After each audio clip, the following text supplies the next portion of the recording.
Assalamualaikum warahmatullahi wabarakatuh. This is your host Fauzan Arif in the breaking news of around the world right now in the United States. And in here today we have the United States under unprecedented chaos, which is actually causing mass looting across major cities that spark national concern. In a wave of unprecedented criminal activity, major cities across the United States have been struck by mass lootings over the past few weeks. The coordinated incidents, which began in April 13, 2020, have left local business devastated and authorities scrambling to respond. Cities including New York, Los Angeles, Chicago, and San Francisco have been hit the hardest hit, with the reports of large groups breaking into various stores and overwhelming security measures to the point of the loss of hundreds of thousands of dollars worth of items and everyday necessities. The looters, often organized through either real-time meetings or social media, have targeted both low and high-end retail stores with also the occasional electronic shops, taking advantage of the chaos and using sophisticated methods to evade capture. The scale of the coordination of these events have prompted officials to deploy additional law enforcement resources and implemented curfews in the most affected areas. In New York, a group of nearly 200 individuals stormed several stores on the Fifth Avenue, one of the most luxurious shopping districts in the world. Similar scenes happened unfolded in Los Angeles, where the looters had multiple locations on Rodeo Drive, causing extensive property damage.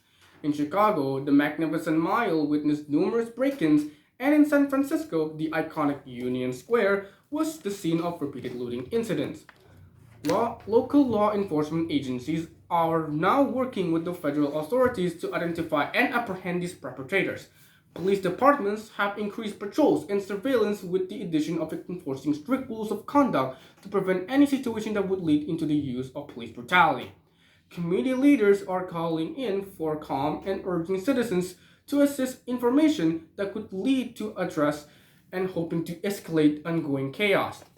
The economic impact of these lootings are significant. Small business owners are already struggling due to the pandemic, facing crippling losses. Insurance claims are expected to rise sharply, adding pressure to the industry in an already strained and by recent natural disasters and other crises. Political leaders have condemned the lootings, emphasizing the need of a strong and coordinated response. The President of the United States has addressed the nation, expressing his concern and vowing federal support to restore order and support affected businesses. We cannot allow this lawlessness to undermine our communities, he stated. We must stand together to protect our citizens and uphold the rule of law. Social and economic analysts suggest that the root of causes of these unrest include high unemployment rates, economic inequality, growing homelessness, and an increase in crime with the social frustration exacerbated by the ongoing COVID-19 pandemic. These factors, they argue, have created an environment ripe for such explosive actions. And with the news, that is, both community organizations and local governments are stepping up efforts to address these underlying issues, focusing on providing economic support and mental health to those who need help and youth engagement programs to prevent further arrests. As investigations continue alongside with the unfolding chaos, authorities urge vigilance and community cooperation to restore peace and law security. The recent events highlight the urgent need to comprehensive measures to tackle the complex socio-economic challenges facing both suburban and urban America today. Now, that is for the first news today that we have. In the next news, we have some several and similar issues. With the incident begin around 11 p.m. when the Springfield Police Department received reports of an armed robbery at Mike's Mart on Main Street. Witnesses stated that two masked individuals entered the store, brandished their firearms, and demanded cash from the register and stealing various items within the store.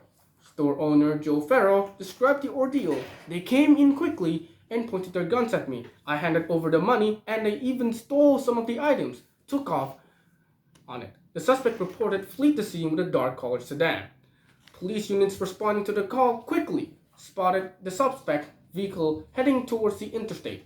A high-speed chase ensued with the speeds of exceeding 19 miles per hour as the suspect attempted to evade law enforcement. When the pursuit came to a dramatic end when the suspect lost control of the vehicle and crashed near exit 14. Officers apprehended the two individuals identified as Michael Henderson, 28 years old, and Michael Brown, 32 years old, both whom to have prior criminal records. During the arrest, police recovered a significant amount of cash, two handguns, and a few items believed to have been used in the robbery. Our officers acted swiftly and professionally to apprehend these dangerous individuals, said Police Chief Sarah Rogers. Their further actions likely prevented harm to our community. Residents in the area expressed their relief over the quick resolution. It's scary to think that something like this could happen in our neighborhood, said their local resident, Karen Lee. I'm grateful for the police response. The suspects are currently being held at the Springfield County Jail, facing multiple charges including armed robbery, possession of illegal firearms, and evading arrest. Their court appearance is scheduled for next week. That's all for today for this breaking news. I'm your host, Fauzan, and see you later.